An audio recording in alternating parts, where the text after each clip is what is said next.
Welcome to An Apple a Day, a podcast, a resource, a community. Share your experiences and learn from others as we overcome barriers and learn to live a happy, healthy life with a disability.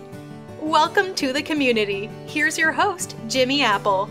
Welcome to another episode of An Apple a Day. I'm your host, Jimmy Apple. How you feeling today, my friends? You feeling good? You feeling strong? You feeling better than you did yesterday? Excellent. You can't ask for better than that. Hey, I want to tell you, after weeks, after months, Famous Apple, the website is up and running and looks gorgeous. So you have to go over and check out www.famousapple.com. I am so proud of this new website. I really want you to check it out. And remember, Famous Apple, that's the home site for this podcast. So if you get a minute, please check it out. And while you're tripping around the web, don't forget to go to famousapple.com/group. That's our Facebook group page, Living with a Disability. Go over there, you meet some new friends, you answer some questions maybe. Maybe you can ask a couple of questions. Either way, it's a nice time. Go over there, check it out. Boy, have we got a good one today. Let me ask you something.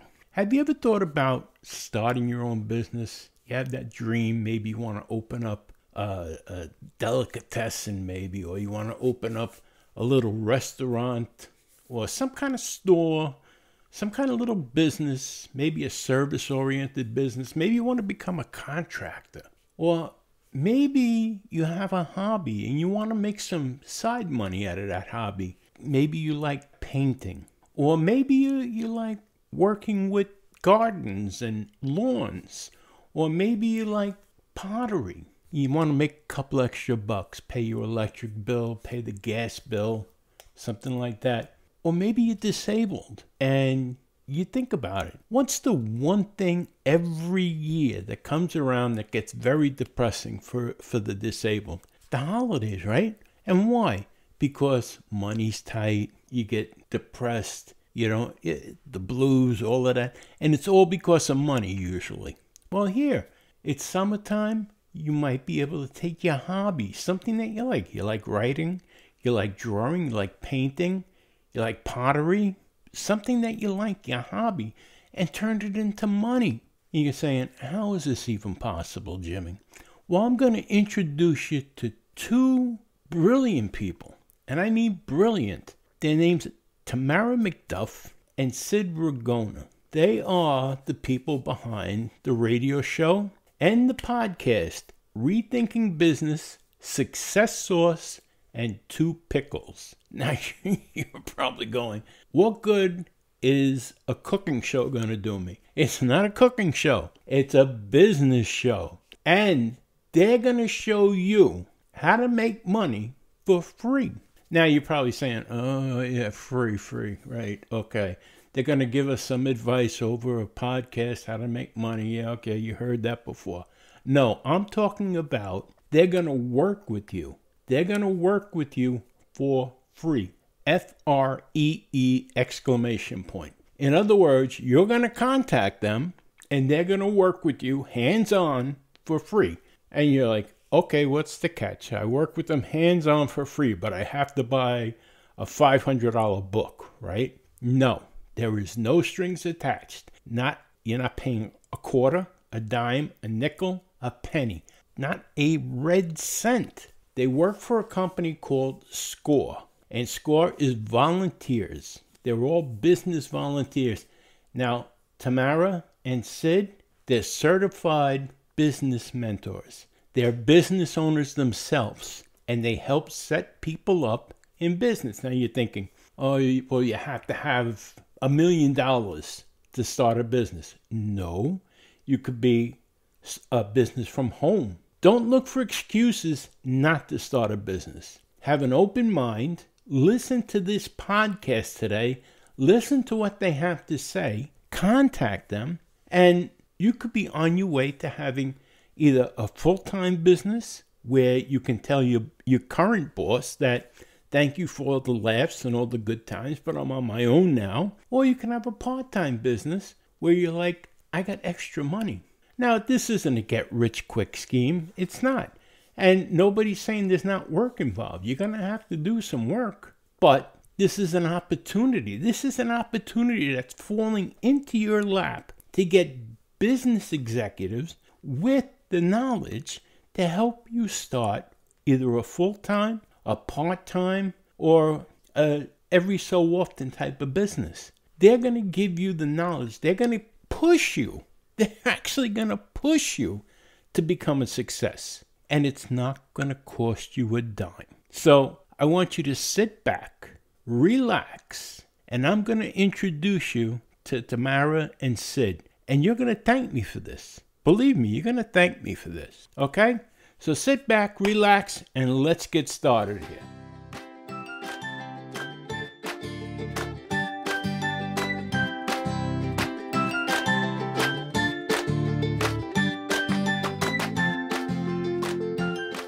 Okay, I'm here with my two friends. You're not going to believe their names, but they're they're not only podcasters, they're also radio show hosts, they're score mentors, and they have a YouTube channel. They really don't do much. They're from the podcast Rethinking Business, Success Sauce, and Two Pickles. No, they're not a cooking team. It's not a cooking show. I'm going to introduce you to pickle number 1, Tamara MacDuff, and pickle number 2, Sid Ragona. Welcome to An Apple a Day, Pickles and Apples. Hello, guys. How are you? Oh, we're doing good, Jimmy. Thank you for having us. Thank you for being here. Yeah. Hello, Sid. It's pickle number 2, Sid Ragona. I'm happy to be on your show. Thank you very much for inviting us. So, what's new in your world of, what is this, your spare time? You're busy running around. Yes, it is spare time. You guys are busy. For anyone that doesn't know, you have to check out their podcast. They have some of, I'm jealous, actually. Let me just say that up front. They have some of the greatest guests. And they just started. They're only on episode 12 or 13. Is it 12 or 13, guys? You're asking the wrong person. Okay. I believe it's episode 12. And they have screenwriters and they have filmmakers that worked on the E! Network and so on and so forth. They have interesting guests. And not only do they have them on their podcast, they have them on their radio show. Where do you get these guests from? Well, I'll let Tamara answer. I'll let Tamara answer that one. we get them. A lot of them come from. Some of the early ones came from my network. These were all personal friends of mine. Some of them come through. A lot of them are now starting to come through our SCORE network because they're SCORE clients. So they've worked with SCORE mentors and they were building their businesses. So they were mentees of ours. But we really get a lot of referrals from a lot of people. So we get them from a whole cross section. But my favorites are the SCORE clients and dipping into my personal network because nothing excites me more than when I put out an invite to someone and they're like, anything you want, Tamara, just give me the link. Cool. Very cool. Yeah, I agree with that. And the first, some of the first few were also people that I've known, other business leaders. And also, you've been on our show as well, Jimmy. And one of the things I've done is when we were looking for business guests and guests that could advise businesses, small businesses, one of the things I looked at was podcast hackers, and your name came up as somebody that always gave useful and relevant information. On another site I was on, I came across Coach Rosa, who is a health and wellness coach, and when I see consistent sound advice, not sort of fly-by-night advice, but consistent, mature, thoughtful advice, that's when the little light goes off, and I think that'd be good for our radio show, and the radio show is being turned into a podcast. Excellent. Thank you. Well, thank you for that. And excellent. It's a really good idea, actually. Now, I have a question for you. You said SCORE, your SCORE mentorship. What is SCORE? Mhm. So SCORE is a national organization that has been around since 1964. There are over 300 SCORE chapters across the United States. And we, as an organization, SCORE provides free mentoring and also low-cost workshops. Although now our workshops are online because of COVID, so they're free. Most of them are free for the majority of them. But as we get back into in-person, they'll be low cost. So it's a really great treasure trove of expert business advice from people like Sid and myself who own our own businesses, and we're SCORE mentors. So we take our expertise in our respective fields and bring it to the mentees to help them start, run, and grow their business. All right. When you say business, though, and this might just be my own ignorance, I guess. When you say you're running businesses, are you talking about like Fortune 500 businesses, or are you talking about small businesses? Small businesses. Though SCORE can mentor Fortune 500 businesses, we can mentor businesses of any size. But for myself and Sid, we have small businesses, Right. and that's usually what we mentor. I mentor mostly in the startup category. And like, what kind of small business? How small of a business? Because I'm thinking about our listeners. I have people that I've spoken to that are disabled, and there's certain businesses for disabled people to get off of disability and get back into the business world and get back working. But like, I'm talking about really small businesses like vending trucks or delicatessen, say, or something. Would that fall under your mentorship programs? Yes. Really? Yes, absolutely. In fact, we had a couple of mentees that ran food trucks, for example. And we've had restaurants, we've had mom and pop delicatessens come through. I've had home-based businesses, we've had hair salons, barber shops, we've had real estate people come in. You know, any business that you can, IT people starting up those kinds of businesses out of computer repair out of their home, things like that. Mm-hmm. Yeah, in fact, we even teach people that don't have a business how to start a business. Yes. Just basically, there's a lot of times where people have a full-time job and they want a little bit of extra cash, and they have a hobby. The hobby might be painting or pottery or doing a bit of gardening. And it's, how can I turn this into cash? I'm very good at gardening, for example. How would I get my name out? How do I do some marketing? What should I charge? And we have to sort of help them with that. And then we see sort of common patterns to people that are at the very beginning of starting a business. They always feel that if they're right at the beginning, they should charge the lowest price. And this is where we come in, that when you charge the lowest price, you've got nowhere to go but further down. So don't start there. So we start at the very, very beginning of the concept. And sometimes through a series of questions and answers and acting as a sounding board and a little bit of planning, sometimes you can provide help. And the help is not always starting a business. The help may be, this is not the right time to start that business. You don't have enough hours in the day to do that. It's going to have to be on a weekend. Or sometimes you have people sit back and they have a smile on their face and they say, it's not really the best idea, is it? And you can't say, well, no, it's the worst idea I've really ever heard. But you can say, well, if that's what you think, it may not be the best idea then.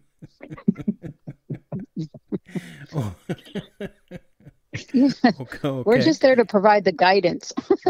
Yes, we're there to provide guidance, not opinions. So, Yes. but you guys could help somebody looking to start a home-based business. Yes. Yes. Really? In fact, Tamara works from home. I work from home. I have one business. My wife also works from home. and she has 3 home-based businesses. Really? Yes. That's excellent.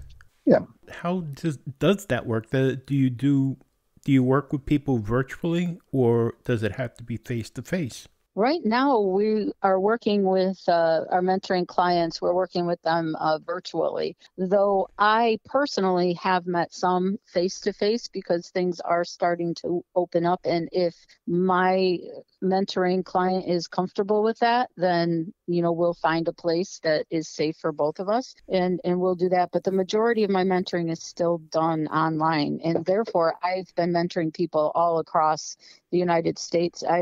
In fact, I've got a couple of clients out in California. Now, that was my next question. You're able to go outside of your area. Yes. Okay. Yep. And that works both ways, actually. So like I said, I have clients that are as far away from California. I think I have one in Pennsylvania. I have one in Ohio. I've had some in Florida. But the other thing is when somebody reaches out to get a SCORE mentor, if they ask a question and their chapter doesn't have a mentor that's available or doesn't have that expertise, they can reach out to the national network themselves and get a co-mentor to come in and help that person. So I always tell people, you don't get just one mentor, you get all 12,000 of us from across the country to help you support your business. Wow, excellent. That's excellent.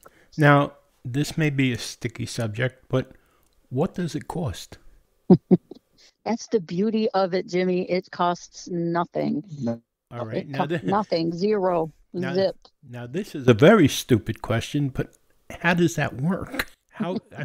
That's because you're providing a great service here. Yeah, we are. And it's because every SCORE mentor is a volunteer. We've all decided to volunteer our time and our expertise to support local businesses in our community and small businesses across the United States.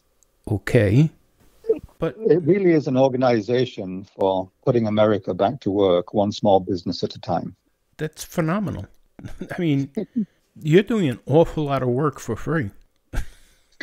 Yes. Tell me about it.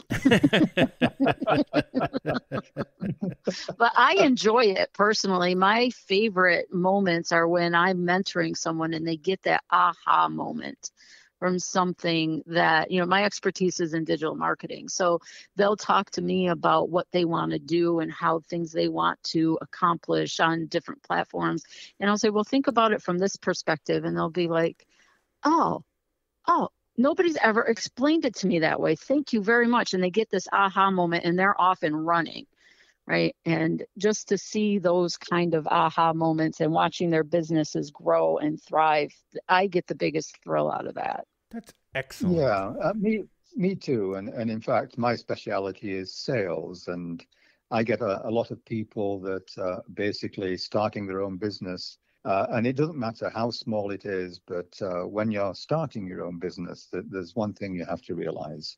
If you're starting out as, the sole proprietor, the only person in the business, whether you like it or not, you are the principal salesperson of that business. If you're not doing the selling, nobody else is doing it for you. And I find that there's a big stereotype about sales. And I think it's because people think of, adverts of secondhand car salespeople or something like this. There's a stigma associated with it. And what I try to teach is the fact that when you're doing sales, the first thing you have to actually think about, and especially if you're starting your own business, is what problem are you solving for your customer? And if you're solving a problem for your customer and you know what problem you're solving, the rest of the sales discussion just flows automatically because they have a problem, you have a solution, and you can explain it. And that's the way you start doing sales. Not, this is what I do. It costs $10. Can you pay me now? That's not the way you do it. You talk about the fact that you can solve a person's problem. So I think the biggest joy I get is when people relax and say, well, I can do sales like that. That's like marketing 101. You find the problem, you solve the problem. Right. That's really excellent. That Yeah. and when you say it like that too, it really breaks it down, because I've always been under the thought, to be a salesman you have to have the thickest skin. You have to be able to accept no. And that's not an easy thing for a lot of people to accept. Well, in fact, one of the things that I like to teach in sales is that you shouldn't actually be getting to a situation where the customer says no first. In fact, when you're describing the problem you solve and you're asking what problem they need to be solved, if what you have doesn't solve their problem, it's time for you to say no, that actually, I don't think this would work for you. In fact, I would rather refer you to somebody else, because the most precious commodity you have as a small business is your own time.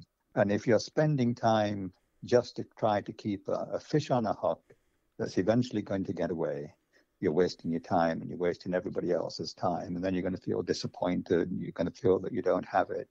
When in fact, for what you're doing, that's possibly the wrong customer. That makes sense. Yes. And as you can tell, when I start talking about sales, I get very preachy, so I'm sorry. No, you can tell. You see, that's the difference, though. You can tell that you have the thing that's needed, because you become very serious about it. Yes. Where other people and in fact, other people just kind of like gloss over it. You dig down deep, and I guess that's what you need to be a mentor. Yes. I mean, there's like Tamara said, everything is free.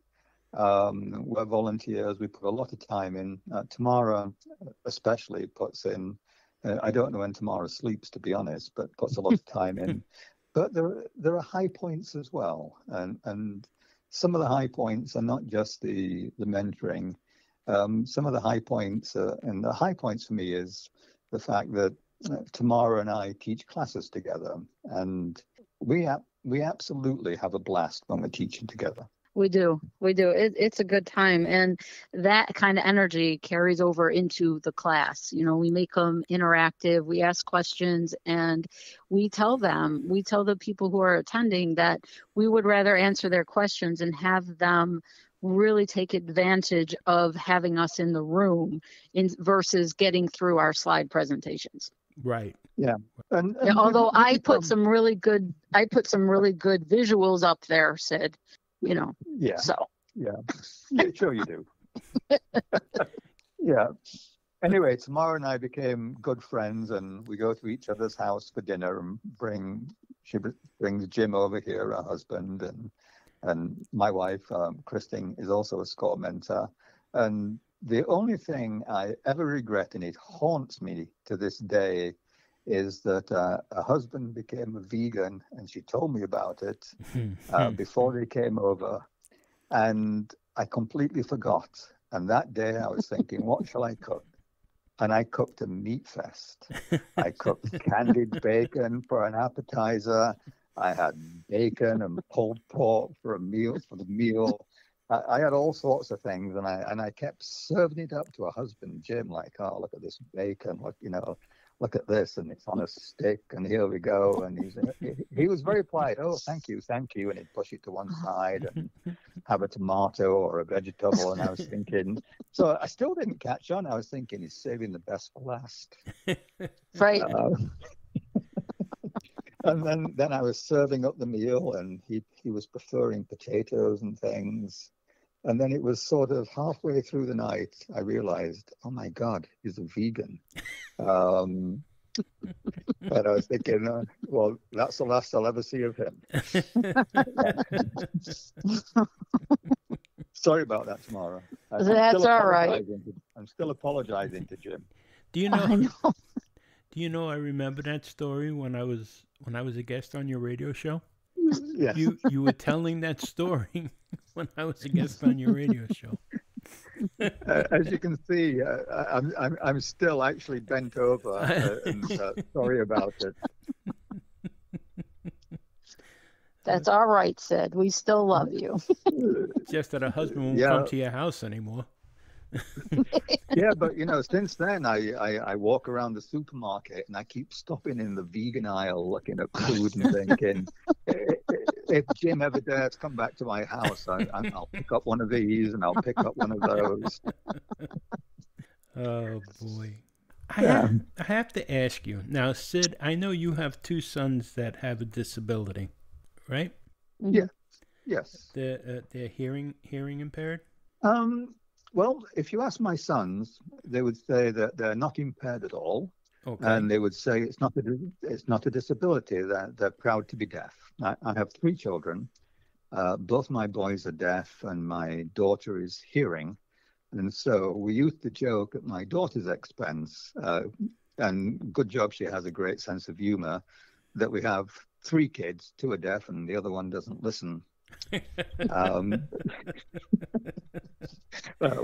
So which is worse? Yeah, so both my boys are profoundly deaf, and both have cochlear implants. My oldest one, Sammy, he does very well with his cochlear implant and can speak beautifully. God bless. Loves music, and he has even composed music. In fact, on one of my YouTube videos, the introductory music he composed. And when he wants to be deaf, he simply takes his implant off. Selective hearing. Oh, absolutely, absolutely. And my youngest son is 17. He has a cochlear implant, but he hasn't worn it for years. He's very proud to be deaf. He doesn't consider it a disability. He's very independent in restaurants. So if we go anywhere, he doesn't want me interpreting for him. He uses voice to text apps on his phone to listen to what people are saying. I remember once I was in, sorry. I said, God bless him.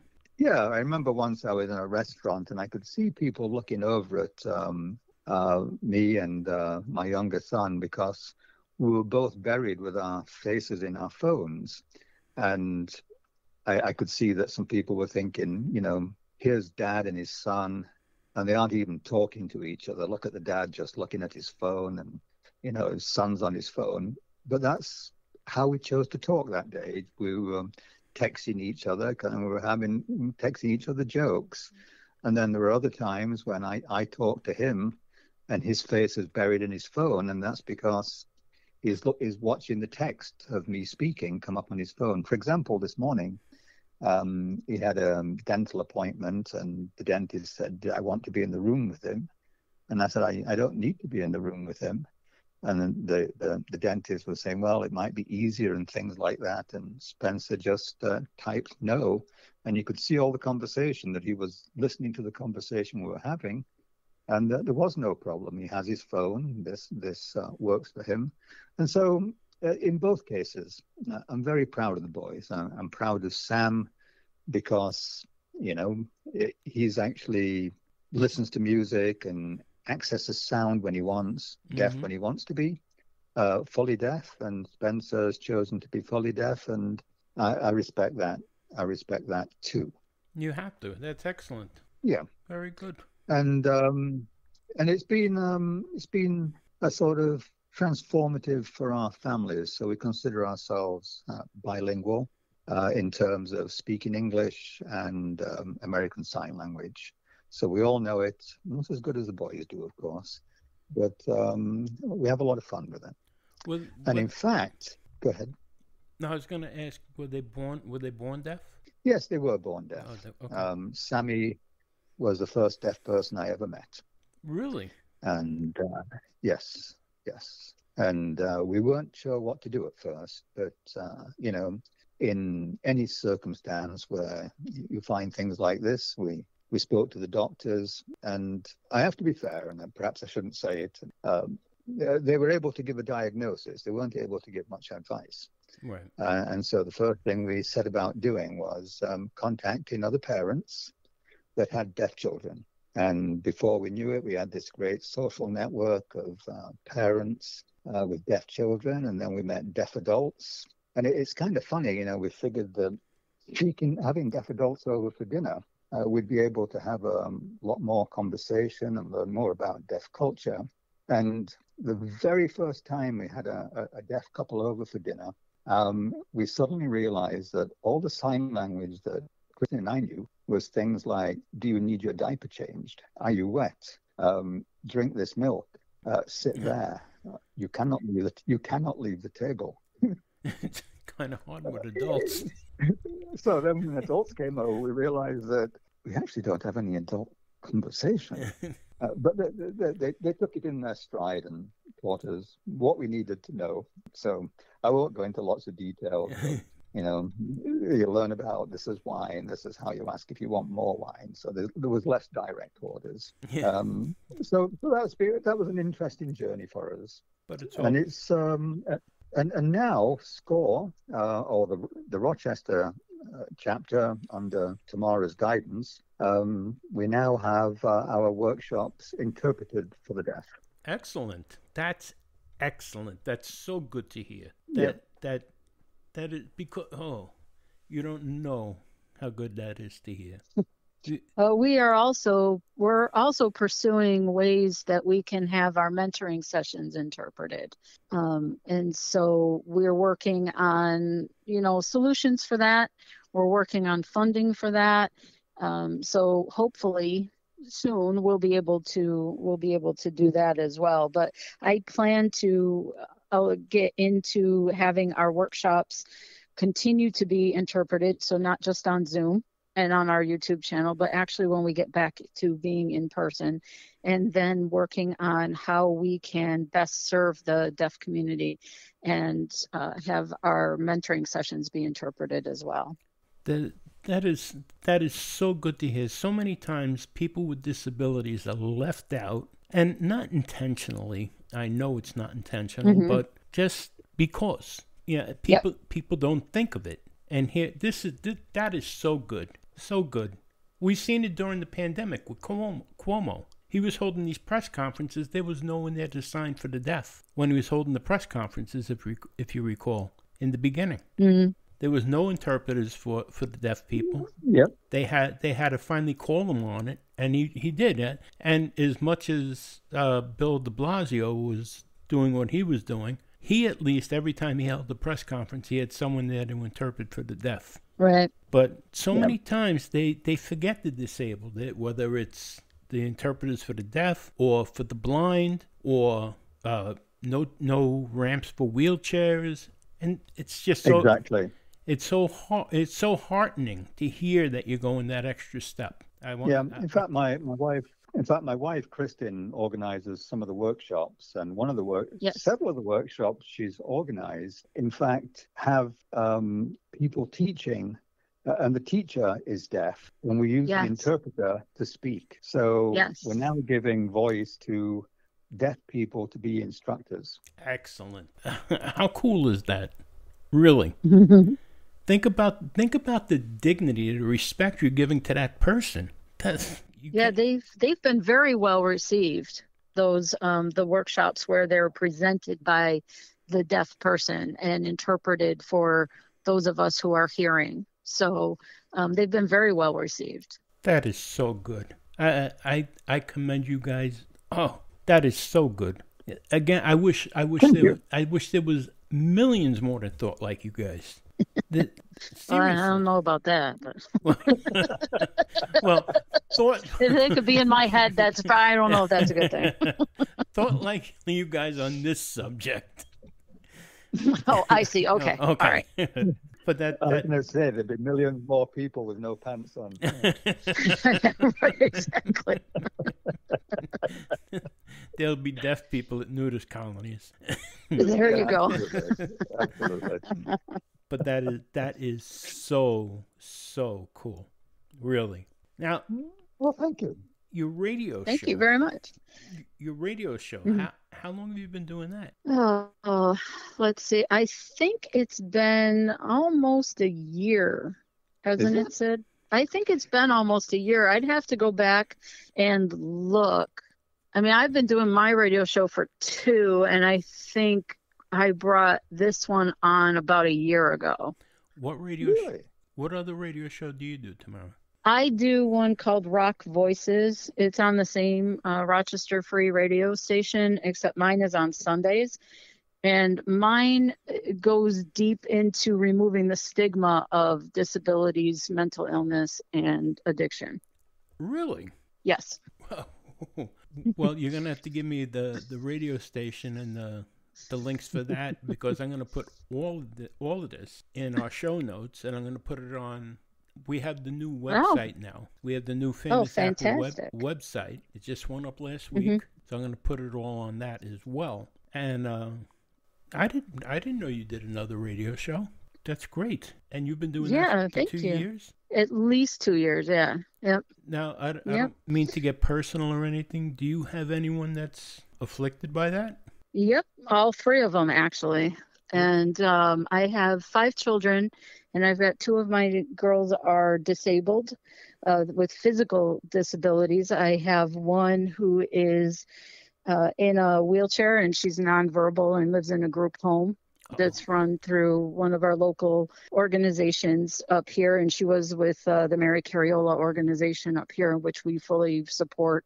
And so she's there. And then my other daughter was she was an addict, and we lost her about 3 years ago. Oh, I'm so and sorry. She also had, thank you, she also had a physical disability. She suffered from arthrogryposis and wore ankle foot orthotics, AFOs. And so I went through the gamut of lots of surgeries, physical therapy, occupational therapy, all of that, and fighting for her in the schools with her IEP.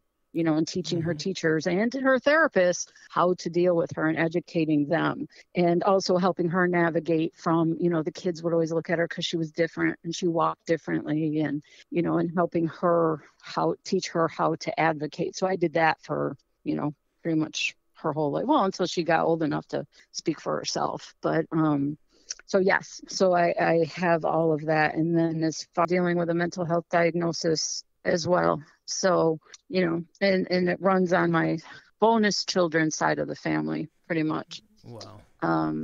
Yeah. So they've touched both me and my co-host personally, and we wanted to remove those stigmas and have conversations that move our community forward. So, I've been touched by disability myself, and I'm just tired of the way people look at us, to be honest. Yes. And that's what made me do the podcast, and what made me do the blog as well. But it made me really want to do the podcast. And I think what you're doing is a great thing, and we need more people like you. Well, thank you. Well, I always taught my daughter about how to use her ability and not, look at it as a disability. She was able to acknowledge she had a disability. There's some things that she just could not physically do because her legs lacked the mechanics to do it. However, there were way more things that she could do, and I taught her how to make decisions from a position of strength, knowing what kind of effort level she'd have to put out to do something with her condition versus somebody who didn't have that condition. She ran a mile in the Empire State Games for the physically challenged. She ran a mile in track in 15 minutes and 32 seconds. Jeez, she could be a Marine. Yeah, I told her, I was like, dude, there's people with 2 good legs that can't do that. Exactly. Well, I'm forever telling people there is no such thing as a disabled person. That doesn't exist. Right. There's people with disabilities, but you can't be a disabled person. A person is a person. We can be people with a disability. All right. Right. I'm in a wheelchair, but doesn't mean I'm disabled. I have a disability. Right. And I never want anyone ever to say, "Oh, here comes that guy in a wheelchair." I want them to say, "Oh, here comes Jimmy." Right. So exactly. And people with disabilities have to learn not to let people define them by their disability. Exactly. And that's what we always say too, is that, my daughter's name was Emily. And so she was a whole lot of things, right? And everything made up a little bit of who she was, but not one thing defined her. Right. Yes. So. Yes. And it's the same with my boys as well, that they bristle at the term hearing impaired. And I know that people use that term. It's the most common term around, but I think in our particular case, we've raised the boys not to view themselves as anything different other than they're deaf, and the deafness doesn't define them. Exactly. It's part of who they are, and it's to some degree, you know, we joke around that it's a special power that we can talk through windows to each other and secret messages, and sign language is such a beautiful language as well. It's a positional language, and you know, if you ever see, there was a time, I think, karaoke, and we were on vacation and everybody was up, you know, taking their turn at singing. And Sam got up and he knew the words to the music and he sang them all the way through. He just stayed quiet and sang them. And he got a wonderful round of applause. And that's one of my proudest moments. Like I said, I've had my share of people looking at me and staring at me. I have one leg. I remember, I think one of the most embarrassing times I ever had, and it was in the very beginning. I had an artificial leg, and a kid was staring at me. And I was in a Ruby Tuesdays, and I got up and I went to go use the restroom. And the kid came in with his father, which bothered me even more. And I was washing my hands, and the kid came over, he's staring at me, he says, "Can I see your leg?" And like I said, it was still new to me. And I just looked at him, and I looked at the father, and the father smiled. And it just, I was so embarrassed. I didn't even like going out at that point in my life. And I was like, don't you teach your kids? You know? And I went back to the table, and I told my wife, I said, let's just go, please. Of course, when I sat down, naturally, your pants leg goes up a little bit, and there's this silver bar. I said, let's just go. And it was embarrassing. But now I can't wear the leg anymore because of a couple of strokes. But now it doesn't bother me. I go out, my nephew, who is 8 years old, he comes over and he'll ask me, "Where's your other leg?" I said, "A shark ate it." Right. You know, it doesn't matter. Yeah. It doesn't matter. He draws a picture of me with one leg. It doesn't matter. Actually, I think there's a wasted opportunity there. Rather than it doesn't matter, you need to actually spend some time with me, and I'll help you concoct a superhero story. Right. There you go. Oh, I've told him a couple of different stories. I said, I got to tell you this real quick. I was in not in rehab, in infusion. I had a PICC line, and I had to get antibiotics. And if you've ever been in an infusion center, it's the happiest, terrible place you'll ever be in, because most people in there are getting chemotherapy, whatever. And so, but you become like a family in there. And everybody knows each other, and it's a terrible place when you first walk in there. You really don't want to be there. But once you're in there, people laugh and joke a little bit. Anyway, and this was down in South Carolina. And this young kid came in. He had to be about 18, 19 years old. And the nurses were great. And this nurse comes over and she says, "I'm going to put him next to you. Just make him feel comfortable. You know, see if you can get him to laugh a little bit. He's scared to death about being here." I said, "Sure." So we were sitting there, and I said, "How do you feel?" And he goes, "I'm really scared. I'm really scared." I said, "Don't be scared." So the nurse comes over, she says, "I got to give you a shot." And you could see the color drain out of his face. So I leaned over to him. I said, "Don't let her give you a shot." And he says, "Why?" I let her give me a shot. And I said, "Look what happened." He goes, "What?"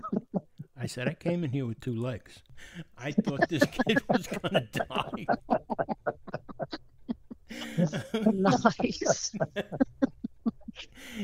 He said, he said to the nurse, he says, "Can I move somewhere else?"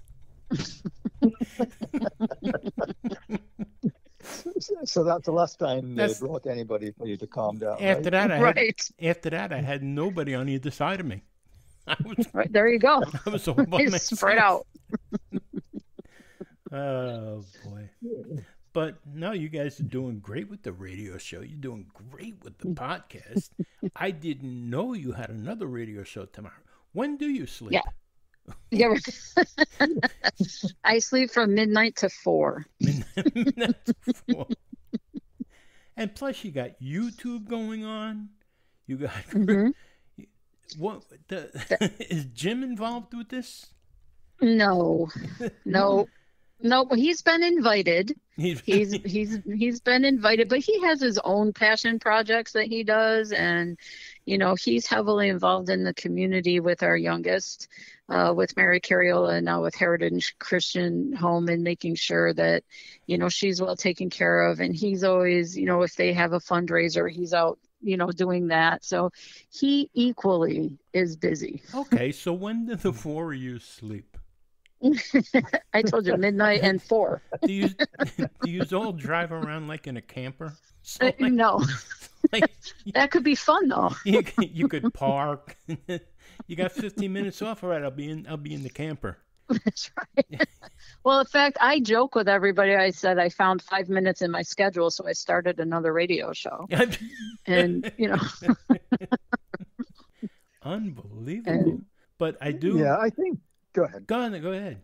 I was going to say, I think in our case, I'm speaking for myself, but I also think I'm speaking for Tamara. We're doing a lot of things that we actually enjoy and feel passionate about. Mm-hmm. Yes. And I'm never truly aware of how much time I put in, and I put in a lot of time because I have a company that I run as well.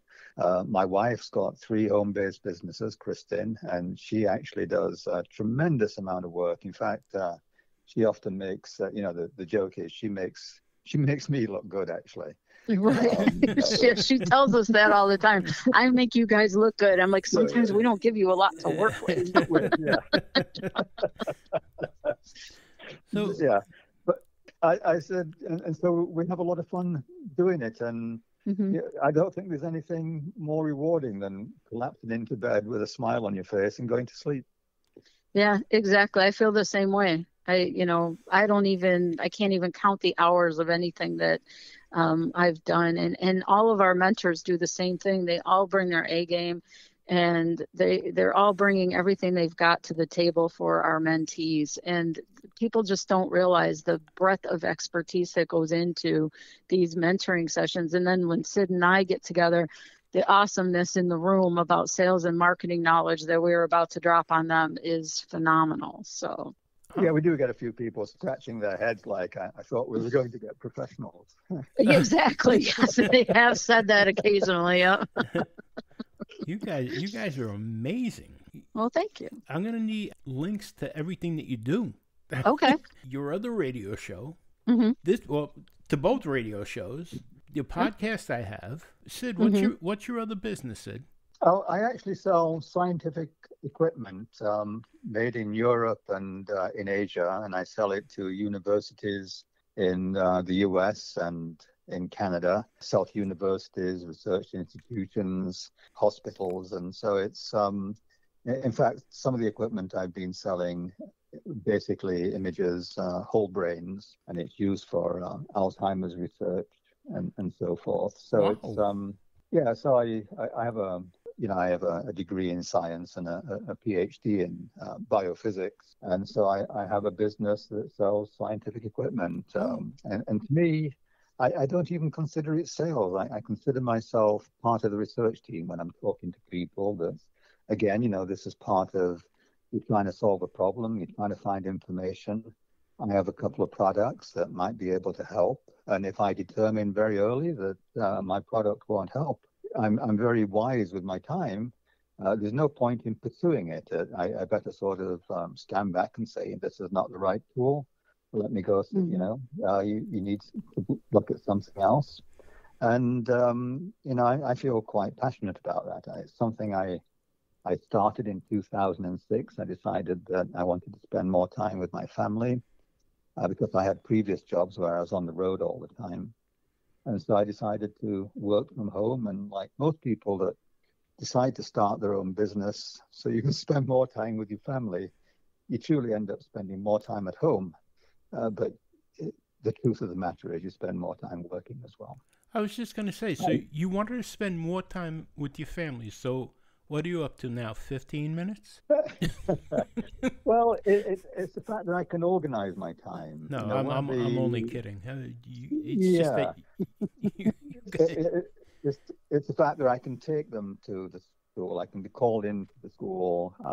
I can do things. I can organize my time so I'm there. Yeah. When I want to be, and that makes a difference. Yeah. And now, Kristen, what are her 3 businesses?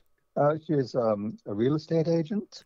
So she sells houses, and she specializes actually in selling houses to the deaf. But not only deaf people.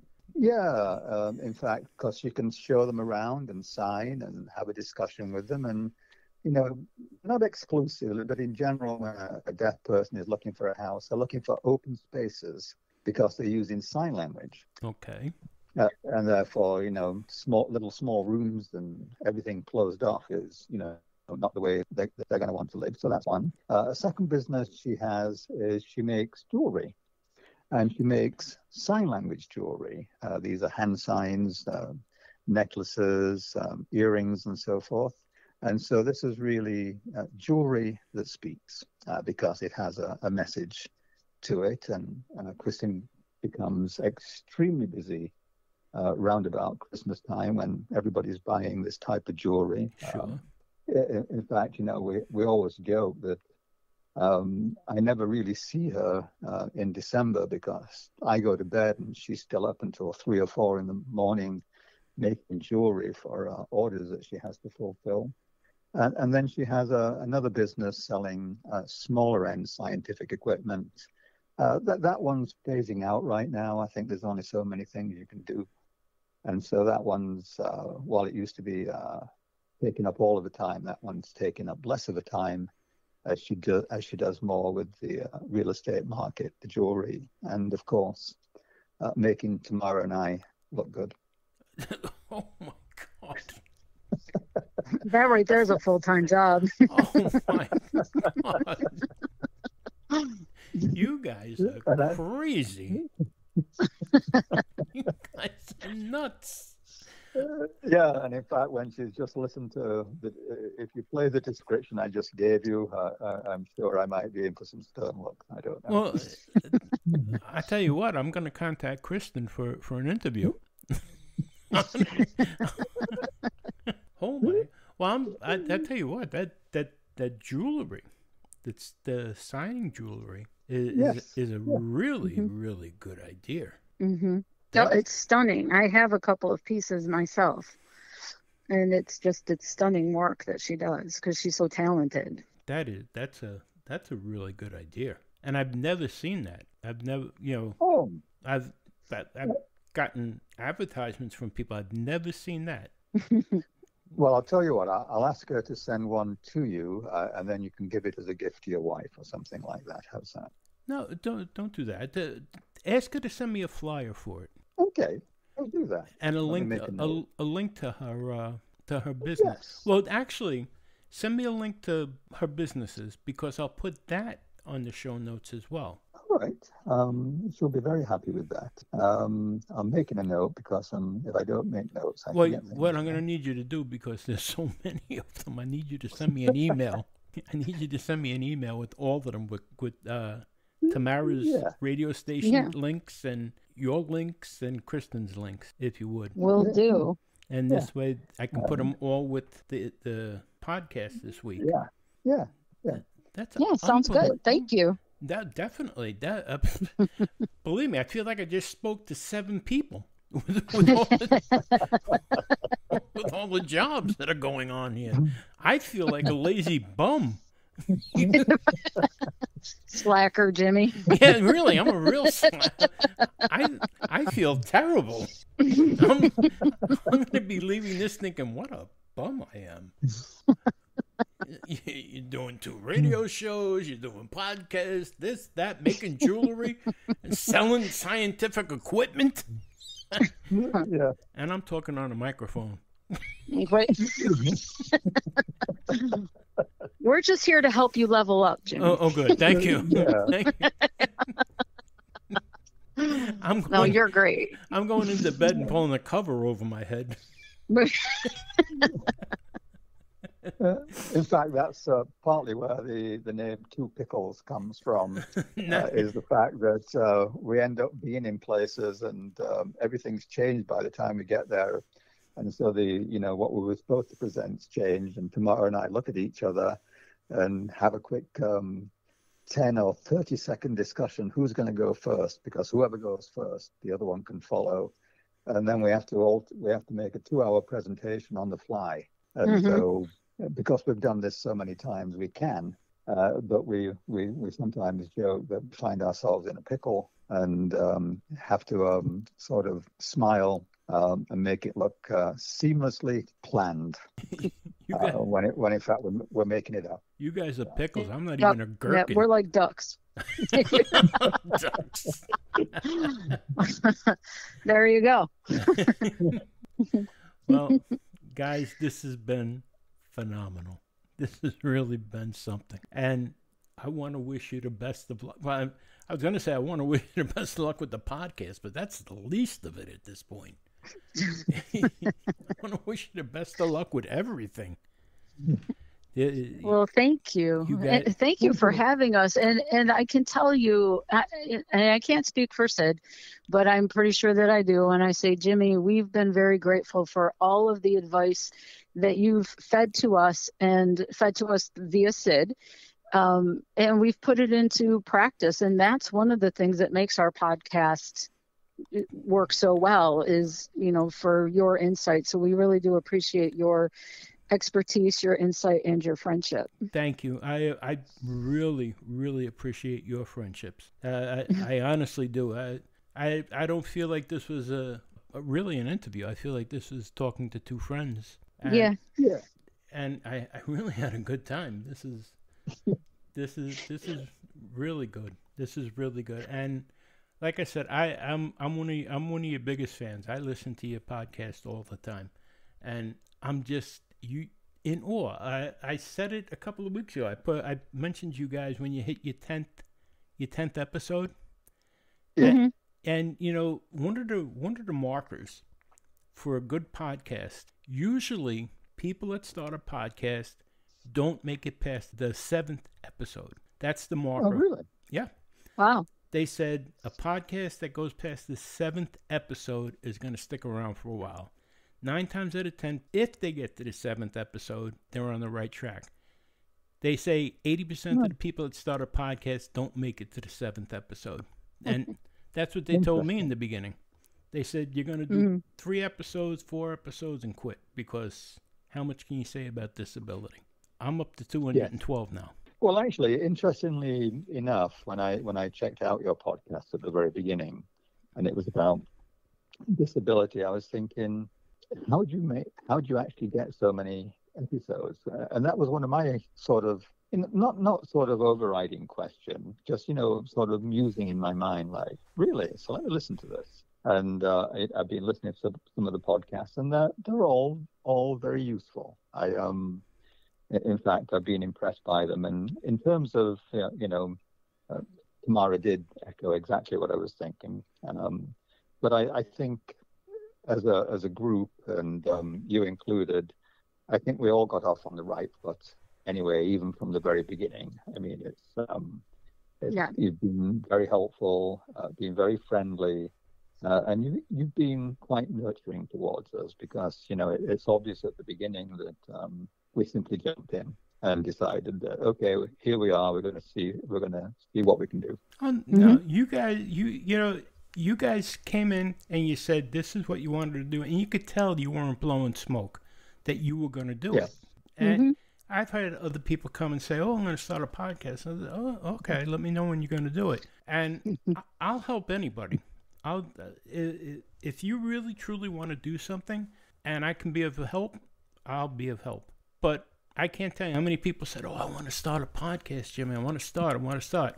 Out of everybody, you and Sarah, and you could tell just by your personalities that you were going to do it. And you guys, like I said, you put out a great product. The only thing I think that would make it better is more banter between the two of you, because you have that chemistry. I'm telling you. You're like you're like like an old married couple sometimes. Well, actually, that's great feedback. And one of the things, and Tamara, you can tell me whether you felt the same, is sometimes when we've got a guest on and we know the guests are, a little bit nervous at times. So, our most recent guest was really quite nervous. It sort of makes it stops me from doing the banter with Tamara because we're likely to go off and forget the Don't forget we have a guest. Yep, that is kind of true sometimes, because we get so caught up in the subject, right, or something that our guest said, and so we want to make sure that the show focuses on the guest. And Jimmy, because the podcast is fueled from our radio show, you have then also inadvertently made our radio show even better. Because the insights that you've given us for the podcast, we put into the radio show. So it goes into our guests, it goes into the interview questions that we ask, it goes into the guests that we want to find, and, people reaching out and, things like that. So you've really helped us all the way around strengthen the entire product that has become the brand of Rethinking Business Success Sauce and Two Pickles. And I thank you very much. Thank you. Yeah. That's so nice of you to say. It really is. Yeah, it's very true. And the other thing that, Tamara and I try to be conscious of is that, when we have a guest and they're taking this very seriously and they've prepared notes and things, we're very aware of the fact that we shouldn't burst out laughing, over something. Yeah, because I'm kind of like, you're not going to need any of those because we're about to turn left. It's true. Yeah, so true. We have to stop ourselves saying, seriously? Right? Exactly. Yeah, sometimes. That's where I want to, it's amazing. I mean, we've been very lucky with the guests that we've been able to attract, and they've all had great stories to tell, which always helps. But it always helps to be prepared yourself. So. You've had some great guests on there. That I have to say that. That's like I said, the one girl, the screenwriter. I was listening to that. You totally destroyed her, but great guest. Well, we are the killer of dreams. I don't know. In fact, to become a SCORE mentor, you do have to take some training, and part of the training I always remember. Once it was your job is not to throw cold water on somebody's dreams, and I was looking at the person that said that, and I was thinking, I just caught myself from saying, "Damn." I think we're not in the right room then. Yeah. Really? But no. Still tip boots. Let me kick them when they're down. Yeah. But but that is it. We have a lot of people that are trying to start businesses, and everybody needs encouragement. And even when, we might think it's not a great idea, I mean, we're very conscious of the fact that it's their baby. It's their baby to such an extent that they've come out of their house. They've come to ask for help. They've come for mentoring. They've made themselves vulnerable by saying, I don't know. And, you've got to respect that. Exactly. Yeah. Yep. Well, and that's when Tamara and I have to put our serious faces on. Yeah, but you know what? If you can't, you have to. You guys have a great attitude for that, because you have a sense of humor. And believe me, if they're going into business and they don't have a sense of humor, boy, it's gonna be a long, hard road. Well, and we've failed, right? And so we always bring all of that to the table too. In our own personal experience, that I've tried certain things in my businesses, or I've had to revamp and pivot and do things. And so I can bring that to the table, and Sid has had to revamp too, and he's got his own personal experiences that we bring to the table. So we have that in the trenches kind of stuff. So when my mentees come to me and say they're going to do, they don't want to make their website live because they can't handle the influx of customers. I'm like, don't worry about that. Yeah, really. You know? There won't be an influx of customers. Trust me. You can have a brick and mortar business. I've been there. And you can open the door, and trust me, they're not going to flood in. Right. Yeah. So, but, I mean, it's good that they have dreams, you know. Yeah. But... Oh, yeah. Yeah. Well, that's why one of the YouTubes I made, 10 tips in 10 minutes. In fact, one day I decided that, I keep giving good advice that everybody ignores. So I decided to do 10 tips in 10 minutes on how to fail in business. And if you follow if you follow any one of these tips, you'll fail. In fact, some of these tips are so potent that you'll never get started. And if you choose to ignore these tips, you might just suffer some business success. I think you sent that to me, actually. I think I did. Yeah, I think I did. And it's true. Yeah, I was waiting to get I was waiting to be fired as a score mentor actually when I put that up. No, because I'm the chair, so now I can say no. So I did consult with Tamara that I wouldn't get into trouble for doing this, because as score mentors we have to be a little bit more serious and nurturing, and this was how to fail. But there we go. Guys, this has been great, and we'll definitely talk again, without a doubt. But okay. All right. Thank you very much. Awesome. Thank you. Thank you for having us, Jimmy. And again, we'll talk again. Okay. All right. Now, thank you. You're going to send me the list of links? Yes. Yes, I will. Okay. Yep. All right. And I'll talk to you later, Jimmy. Thank you very much. Thank you.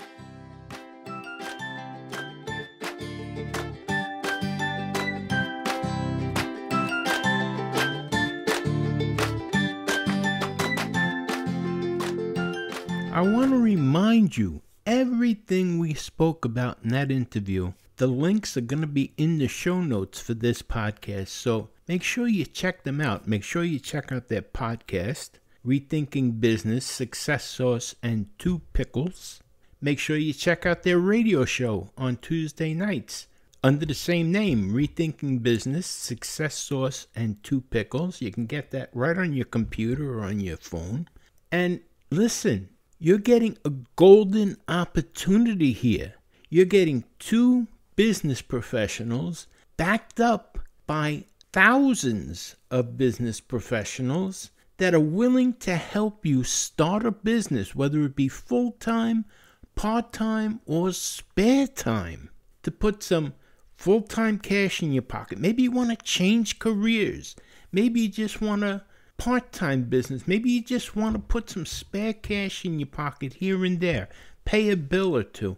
You're getting the opportunity to get professionals that are going to show you the way to do it. So make sure you take advantage of it. It's right there in front of you. Hey, I want to thank the Two Pickles, Tamara and Sid, for being here today with us. And I especially want to thank you, because without you, none of this would be possible. And I want to remind you, my friends, remember this. No matter what, things can always be worse. That's right, because somewhere right now, there's someone wishing that they were in your position, so things can always be worse. You've been listening to An Apple a Day. My name is Jimmy Apple. I'll talk to you next time. Have a great one, my friends. Thanks for listening to An Apple a Day with Jimmy Apple, your gateway to a happy, healthy life. Join our community at www.famousapple.com. See you next time.